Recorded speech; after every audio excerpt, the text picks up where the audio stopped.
Good evening, everybody, and welcome to our live discussion. I'm Marivel Tarouk, host of Our Toronto on CBC and CBC Toronto News Weekends. As we get closer to the anniversary of Canada's Confederation, we're taking a look at different aspects of Canada's history, a different perspective on how that history has been shaped. Tonight, we're talking about women in Canadian history. How well do we understand the roles women played in building our country? Are there female perspectives in history we haven't been taught? And if not, why not? And we want to hear from you. Leave comments, ask questions. We have a team of producers monitoring what you post on Facebook or YouTube so that we can include your voice in this discussion as well.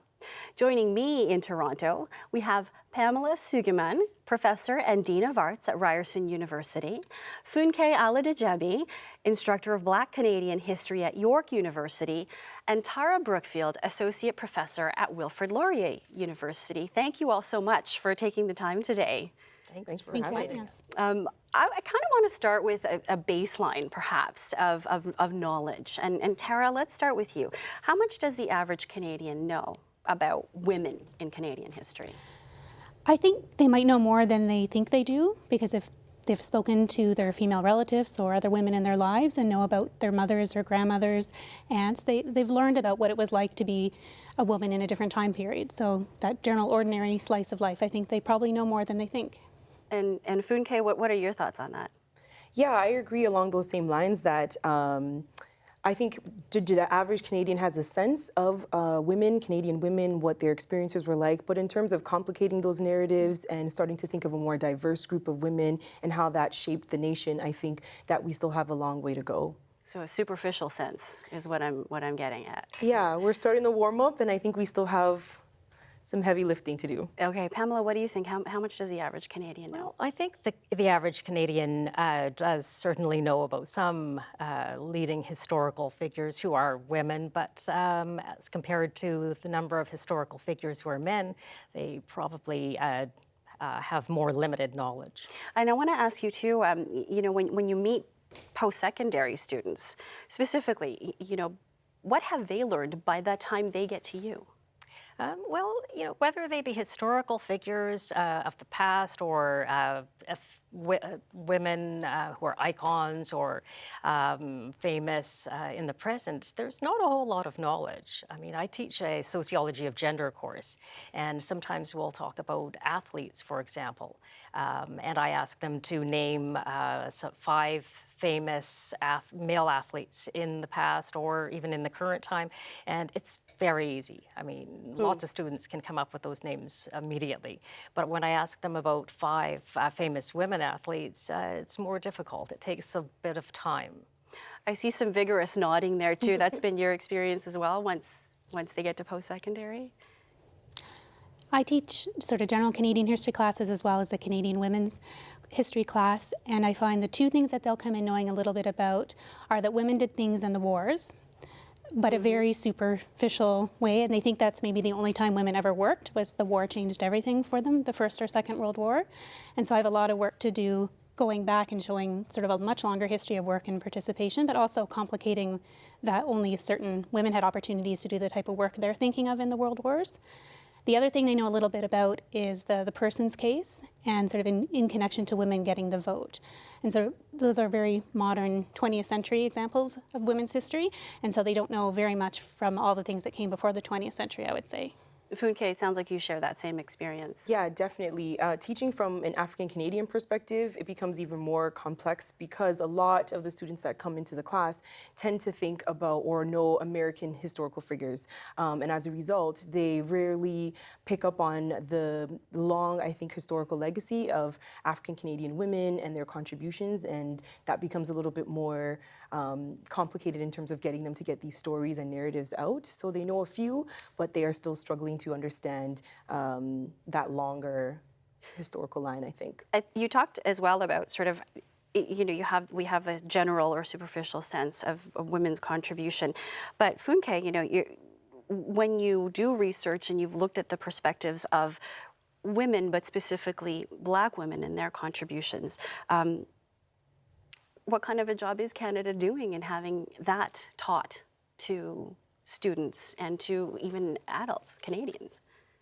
I think Canada has done a really good job of talking about the Underground Railroad, of talking about these early histories that seem to fit into the national narrative of Canada being a peaceful and equitable space. When it starts to integrate stories that are a little bit more complex, for example, the fact that Canada also had slaves for quite a long period of time, and what that looks like in terms of the gendered experience, I think it becomes even more complicated to get that narrative out. And I don't think Canada's doing a very good job of educating students and I think the general public about that history. Which opens up the question to, women's contribution is sort of rich and diverse in and of itself. So what about that whole notion of diversity? Pamela, is that being left aside when we do happen to talk about women's contribution in Canadian history? Well, I think we're doing better than we have in the past, but still, there's one dominant narrative, and I would really like to complicate things and introduce the competing narratives. So I think that certainly we're opening things up. We are hearing about Viola Desmond, for example, but when it was announced that Viola Desmond was going to be on the bill, currency, others were saying, oh, now we have to get an Asian Canadian woman on a piece of currency. And so it's happening very gradually, and but there's still so many faces and voices that aren't being heard. What's it going to take? Tara, maybe you can speak to that. If it's already a challenge to bring a woman's perspective to our history, how much more challenging is it to bring the diverse perspective to it? Well, I think it starts in public schools and as well as sort of local community museums and historical societies, and really looking at local histories. I think grounding the larger national narrative in what makes sense for the communities to understand the diversity within. And I think from the beginning, teaching students that it's complicated. It's not as much as memorizing dates and names of famous people, but to really understand how change occurred, what people had opportunities, what people didn't, who was privileged, who was not, and to have fun at really young ages, sort of saying that there's no such thing as universal women's history, that dependent on where you lived in Canada, what your background was, who your parents were, what sort of disabilities you might have had, what your health was like, your race, your ethnicity. There's so many factors that would have shaped your opportunities, your experiences, and I think starting young and reflecting that in popular histories as well would be a way to show that there's not one sort of version of Canadian history, that it has to be multifaceted. So what impact has that had on the female experience in Canada then, to not have had our own stories reflected in the history of our country, which is something that every student is supposed to have exposure to at the very least, or learn about and have a good grasp of perhaps at the very best.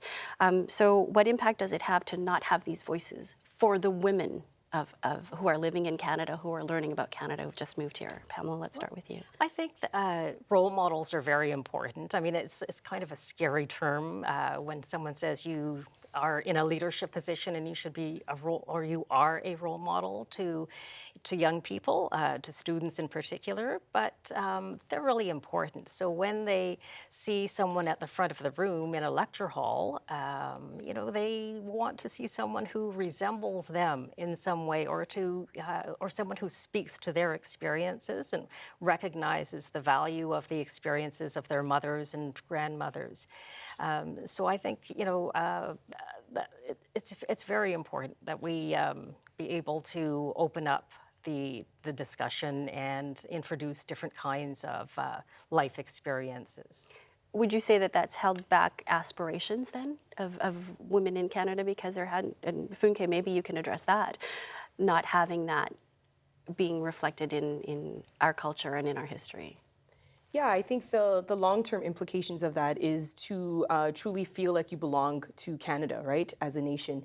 And that's the problem. So if you are unable to see your stories, unable to understand how your narratives fit into Canada, it becomes incredibly challenging for you to then envision yourself as part of the nation and envision the ways in which you can contribute to Canada. And so I think the important part about having these stories and narratives be highlighted is to get a generation of people who, and particularly a generation of young women who see the ways in which they can contribute and be part of this kind of national narrative, or at least disrupt the ways it's been written before. If I could just add, I think that the people that young students read about in a textbook, for example, or ordinary Canadian reads about in a magazine, these are the leaders. They're role models, but they're also leaders in a country. And then we need to reshape the definition of a leader or rethink that definition. They may see a leader, someone who can take action and be an agent, as someone who is a man or someone who is wearing a suit and tie and speaks forcefully. But leadership comes in different forms, in different fashions. And I think that's really important for young people, especially today, to open up that conception, rethink it, of what a leader looks like. So are you talking about sort of the more ordinary, average stories, but that have made a contribution to building this country? Yeah, certainly. There are lots of Viola Desmonds out there. There are lots of Nellie McClungs out there, but we don't know very much about them. But I'm also thinking about someone who does not resemble a traditional leader, doesn't resemble our prime ministers or the heads of corporations. Maybe a woman who is soft-spoken, maybe someone who speaks with an accent. I think, that it's really important for people to see different kinds of individuals who embrace the diversity, the true diversity of the country. In books and magazines, in the popular media. There's a comment on Facebook from John Murray who's asking about how we include the oral history and Indigenous women, a topic which has largely been ignored and remains hidden. We're hearing more about that now, more about the history and the stories. But who wants to tackle that comment from John Murray about how we include oral history and the history and stories of Indigenous women? Well, my training is as a sociologist, but I consider myself to be an oral historian. And I think when we want to present the diverse voices and represent the diversity of the country, we need to turn to oral histories, because oral history is a tool that uncovers or gives voice to the stories, the narratives of those who have been marginalized. So whether we're talking about women or Indigenous people, and there is an oral tradition, of course, among Indigenous communities. So they're not part of the mainstream literature. So I think oral history is an essential tool to bring out those voices. And Tara, your thoughts on that? I agree. I mean, I use Pamela's oral histories in my own history classes. She's set a really great collection of sort of including Japanese Canadian women's history. And I would echo her thoughts on there's already such a strong oral tradition. So, I mean, oral history is limited to people who are living. For the practitioner to go out and collect those stories or collect is not the right word, because it should be done in conjunction of having that person's voice be represented, and the historian fades to the background and tries to interpret.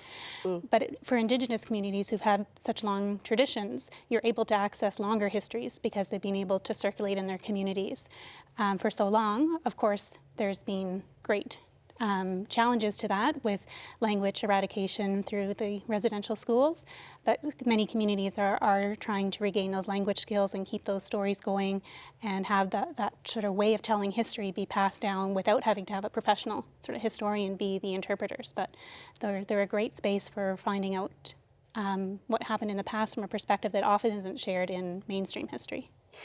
Funke, I want to ask, we sort of, when we talked about getting a baseline, the average Canadian knows of the the milestone historical events in Canada, which is a familiar story because we've learned it. How much does that change, though, when you bring in a female perspective to tell that history? I think several parts of that kind of narrative change, right? People begin to understand the complexities of how, or the difficulties of how people live their lives.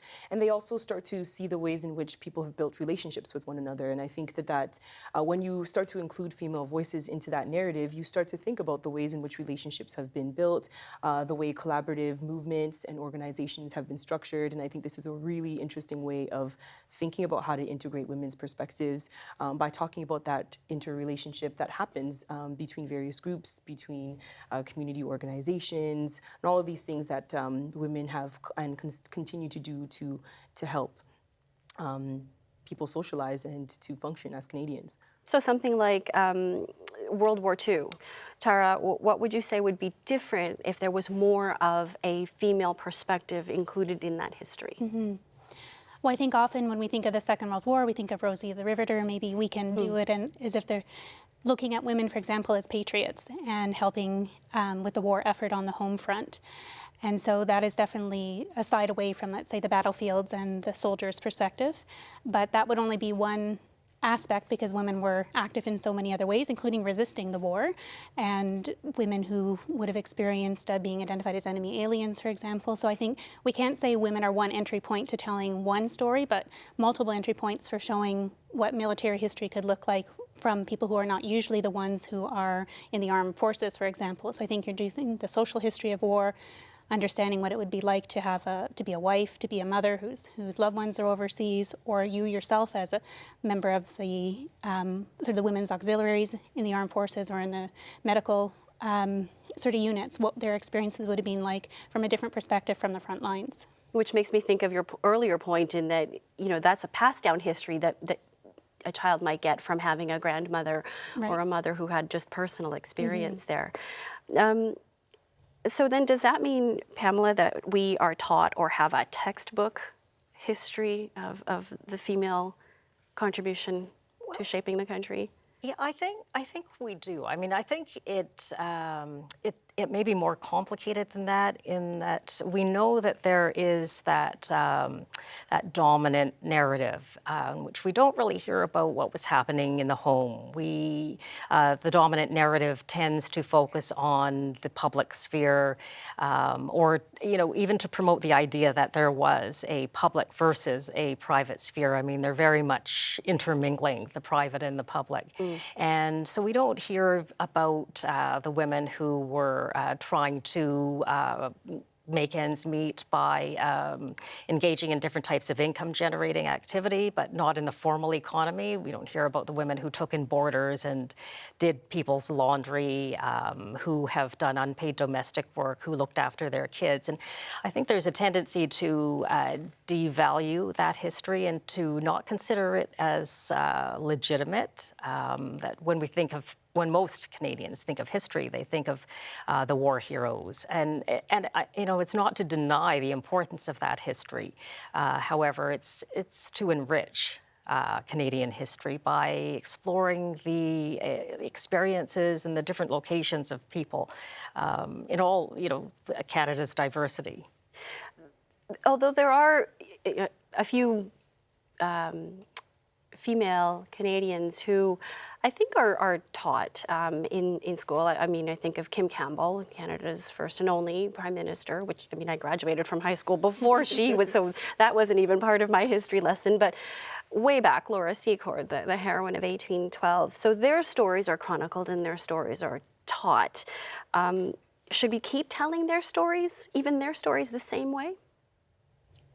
Well, I think those two individuals you identified are singled out because they were going against tradition. They were the first, for example, with Kim Campbell being the first female prime minister, and Laura Secord was celebrated for things other men were doing at the time, but because she was a woman, it was seen as so unusual for her to have taken her long walk and to carry intelligence. And so I think those stories are important to understand where women broke from the restrictions they might have had, sort of understandings of femininity. But I think it's also important when we think of women's history to think, as many of us mentioned, those ordinary women, what they were doing, and what other stories are are just being told behind the lines, sort of behind the scenes. So maybe the War of 1812 wasn't such a key moment for most women, or maybe it was, but what else would have been going on in that time period in terms of economics or social life or politics that might have been more important in terms of property rights or, for example, traditions involving courting or things like that. Well, so those are two figures, pretty big historical figures in the history of our country. But I want you to tell us about the not so big, those that for you in your fields of study and in your research have really made a mark and have made a contribution that we may never get taught, that students may never know the history of. So Funke, like one person in Canadian history, one woman in Canadian history who you think sort of deserves an accolade like that or that recognition?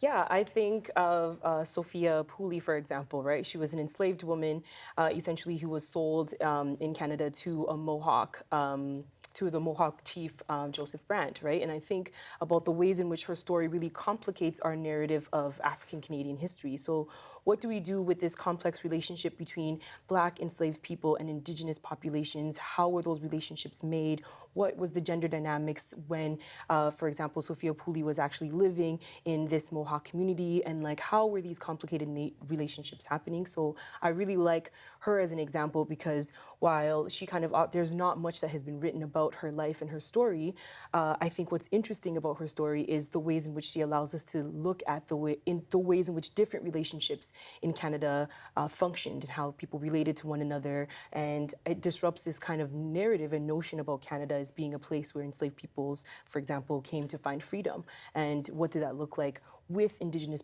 bodies who were already there? And so that kind of stuff really is an interesting way of thinking about women's presence and the relationships that happen outside of the grain. Pamela, what about for you, one key figure that you would want to share the story of? It's difficult to think of just one, but I know, if there's time, maybe we'll get to more.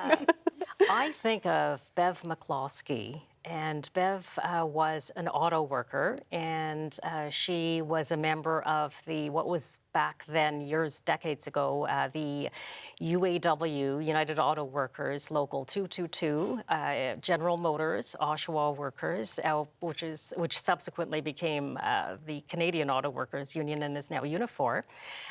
Bev was a regular person, and she took leadership. She mobilized the women around her. They were all in the minority, definitely, in both the union and in the auto plants. And she challenged sex-based segregation, sex-based job classifications. She led the women to help to politicize the workers, and she ultimately marched to Queen's Park and played a role in changing the Human Rights Code of Ontario. Again, someone I never learned about. Tara, what about for you? You're one, if you could tell that story. Could I choose an organization instead of an individual? Yeah, sure. Sure. So one of the stories that I always like to tell is of the Voice of Women, or Voix de Femmes, which was a women's peace organization that started in 1960. It began because a Toronto Star columnist, Lotta Dempsey, was furious at the diplomatic breakdown between the Soviet Union and the United States, wrote a column about it, and received hundreds of letters from across the country from women who said they never really knew about the issues, or they had been worried about it for quite some time and they wanted to do something. Could women unite together and offer an opportunity to have a voice in this larger international relations conversation? And they started the organization in Toronto, but it became across Canada. It was bilingual, and it was something in terms of raising awareness about nuclear weapons testing, disarmament, ending the war in Vietnam, sort of offering a space for ordinary women, many of whom said, I've never joined an organization before, but I care about these issues, I care about the fate of our planet. And I mean, it's an organization that's still active today, but one that I think has a very long history, and looking at it and sort of reveals all the different type of women who were, I guess, inspired to devote their time, their energy, some to the point of exhaustion, to get this noticed by the government and to raise public awareness. Such a diverse, this is, and these are three two women in an organization that you talk about, but I think the common thread I'm getting there is that it all involved a certain amount of struggle, overcoming an obstacle, whether it was because they were female or not. But that seems to me that as diverse as the stories are, there's a story of struggle and overcoming that. And Viola Desmond was mentioned already, and I think she was, kind of had she was in because the Bank of Canada decided that she would be the first Canadian woman to be on a Canadian currency, on the $10 bill. But I want to get your thoughts on the process of choosing Viola Desmond and what you saw. Tara, maybe let's start with you on that. In how she was chosen and differences that you might have seen as opposed to other people who were chosen.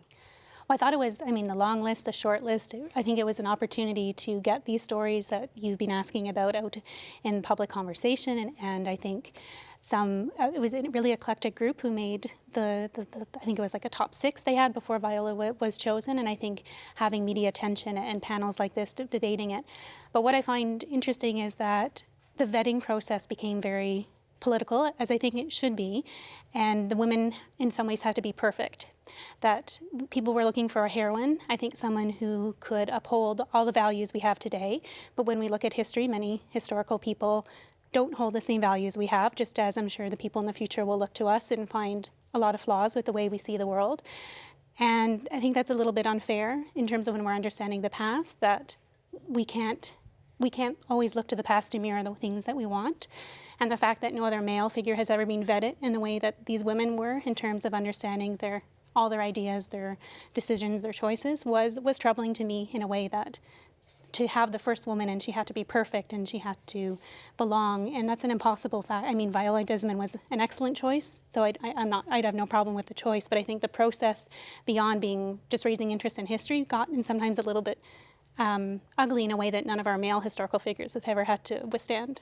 So do we not, Funke, maybe you can address this, do we not teach women's history because we don't want to talk about sexism? I think that's definitely part of it. I think it's just that we don't want to talk about anyone other than men sometimes.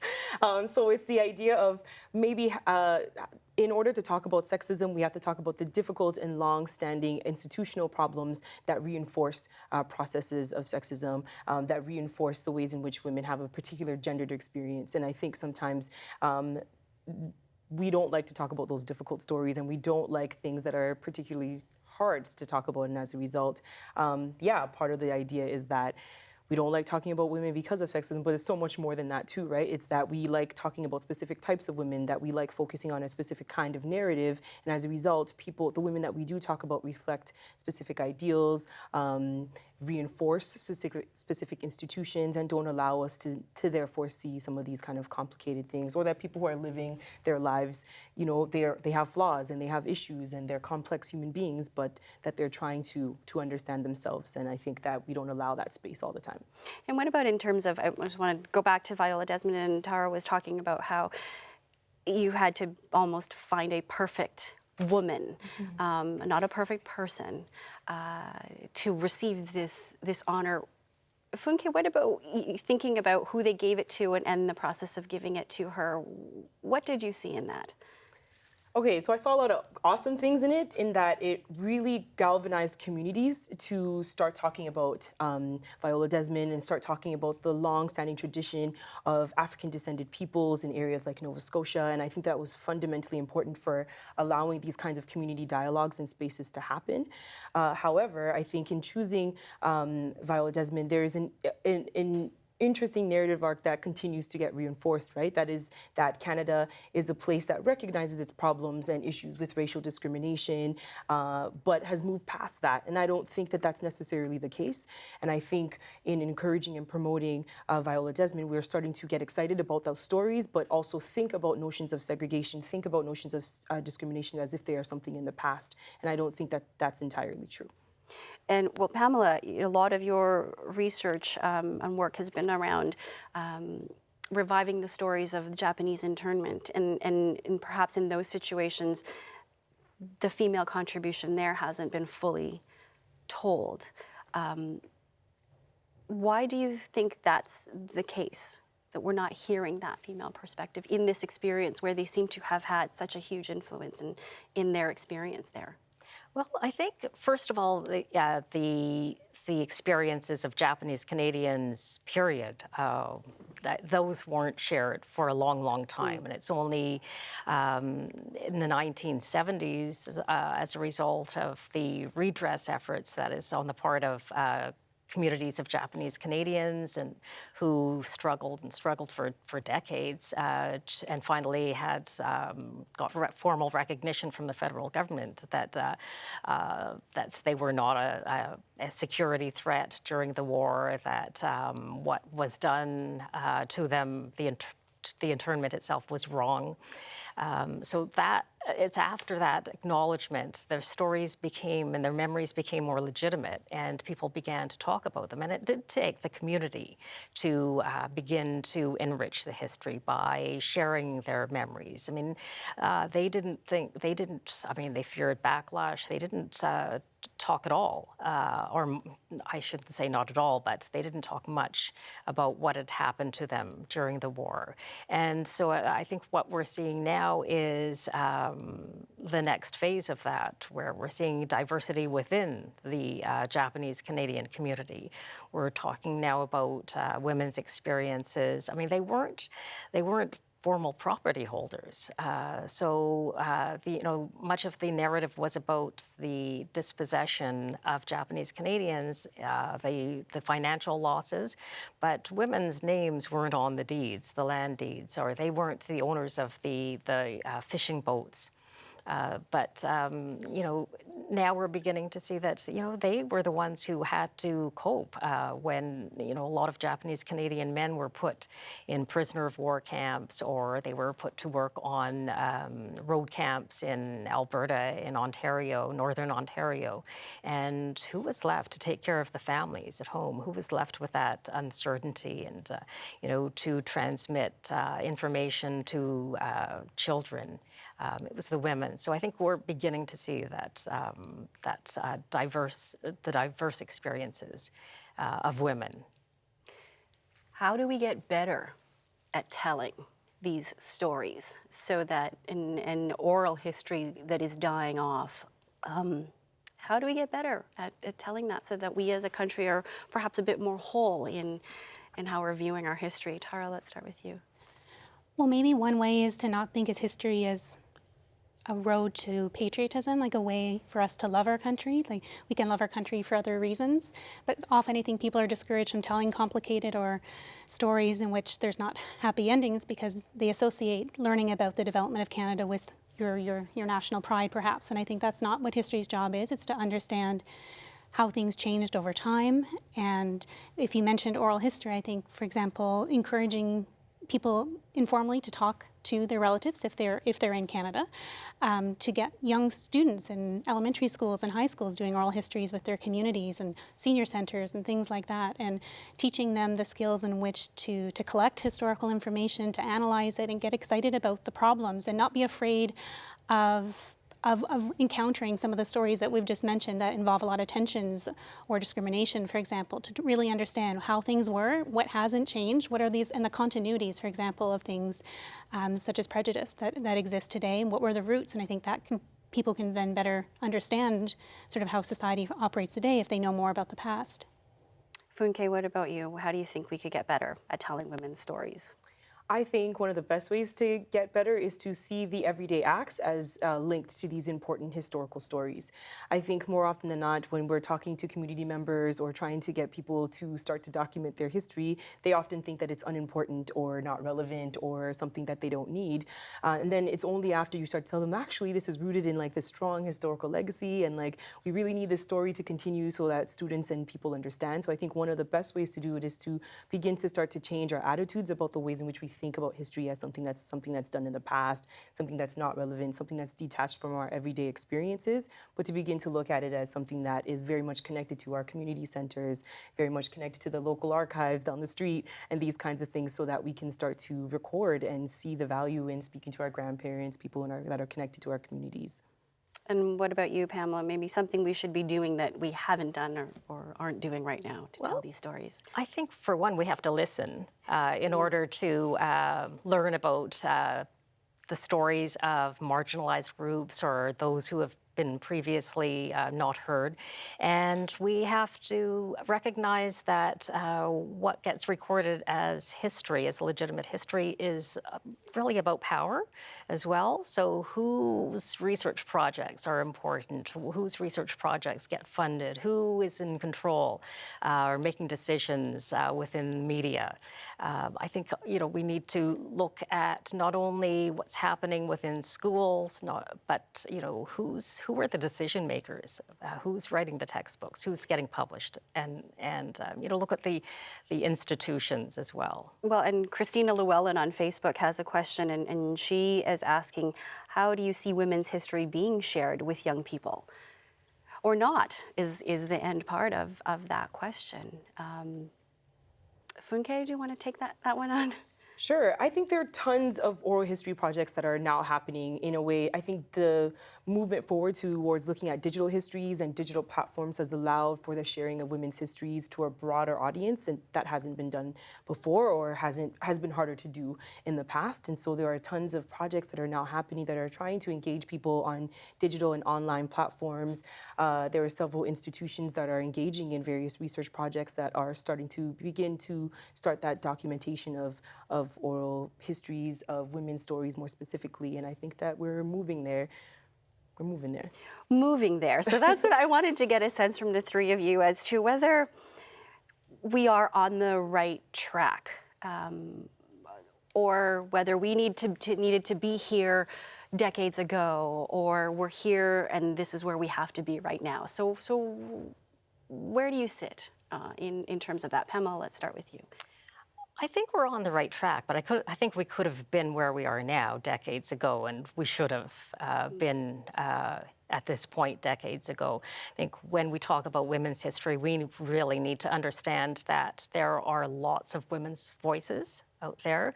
There is no one woman's history. There are many, many different histories, and they're not competing histories. We need to understand the ways in which these histories come together. They come apart. They depart from one another, and what the common threads are, even though they're distinctive histories. And I think that's what we still need to do. That's the challenge. Work ahead still. Funke, what about you? Are we on the right track? Yeah, I think so. I think we are on the right track. I think there's tons of exciting people to uncover, tons of exciting and new stories that I'm constantly hearing about every day. And so I think that we're definitely moving towards that. I think people are becoming reinvigorated and excited about uncovering these stories. And I think we are on the right track, as I think we've taken a while to get there, but I think that we are moving forward in a way that moves more positively and hopefully complicates the stories that we've already heard. Okay. Tara, last word, we'll go to you on this. I guess it depends on who we're thinking of. I think us as academic historians have to take maybe a bit more initiative to share some of the research that we're doing. And I mean, women's history as an academic field has been, very vigorous since like the 1970s, 1980s, but we maybe aren't so good at talking beyond our classrooms or amongst ourselves. So perhaps finding venues such as tonight and other forums in which to share the stories and get people excited about what we are passionate about. And to follow up to the question you just had, there's really interesting children's books. I think I just bought one for my daughter on Viola Desmond that came home on her little scholastic form. And so I think finding ways in which to tell some of the complicated stories in accessible ways, and I think what we value in the past often reflects what we value today.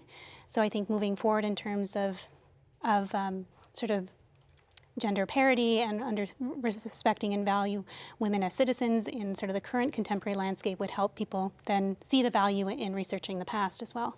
Yeah, I agree with that. I think Tara raises a really important point, that I think that many of the rights and privileges women have today are taken for granted. And I think it would be very useful to understand the relationship between our present situation, our rights today, and the struggles that earlier generations of women encountered in the past. And so I think there needs to be more of an exploration of that link between past and present. And this continuing discussion, just like we've done tonight. And we've got to wrap it up. I know there's so much more that we could really dive into here, but I want to thank you as well for joining us on this digital discussion. Please keep this conversation going online. We want to hear your thoughts and questions about Canadian history, women included, and much more than that. If you want to see more programs about Canada's history, you can check out the Canadian History section on watch.cbc.ca and on ec.2.tv. And thank you especially to our guests, Pamela Sugerman, who is the Professor and Dean of Arts at Ryerson University, Funke Aladejebi, Instructor of Black Canadian History at York University, and Tara Brookfield, Associate Professor at Wilfrid Laurier University. Thank you all so much for your insights tonight. Thank you. Well, thanks for the Pleasure. opportunity. Thank you. And we will be back next week on Facebook and YouTube, streaming in French and English. Thank you all again for joining us.